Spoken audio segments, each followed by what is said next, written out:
Why is feeling cared for such a big deal in relationships?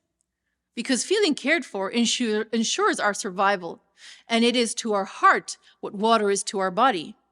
It is an essential part of our first moments of life here on earth. From the moment we are born, we need to be cared for in order to survive. Care as an infant means making sure it has a clean diaper, food, and nurturing love from their caregivers. The older we get, care takes on different forms, but a child learns about God's care from their parents and how their needs get met. It's part of that basic intimate relationship called attachment.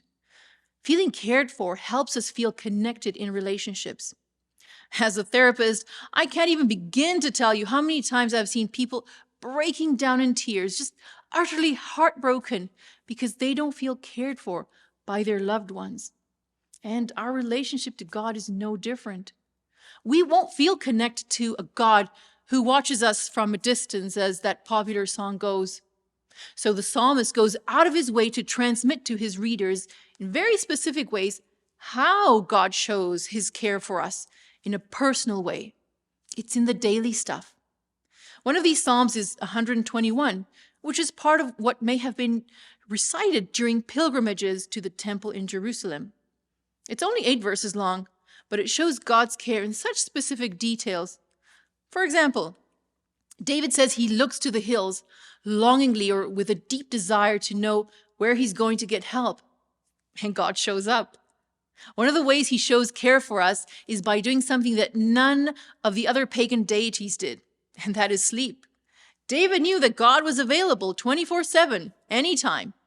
In fact, it was a common belief in the surrounding pagan religions that if you woke up a deity, you would have to deal with their wrath. But David says the opposite. God doesn't need to sleep. He's always looking out for us. If you had little kids, you know how important it is for their sense of safety and security to know that their parents are available to them when they wake up at night in the dark. They may call their parent from their room or walk to their parents' room and let them know that they need them for comfort. When their parents are consistently available to them in those dark hours, they learn to trust that their parents care for them. And we're God's children. It's the same thing. It's the same concept. Another image that David uses to let people know that God is intimately involved in our care is when he says that God is your shade at your right hand. Typically, soldiers, the kind of crowd that David hung around, would hold their shield on their left hand in order to have their right hand free to do other things. But it would also leave their right side more vulnerable to attacks.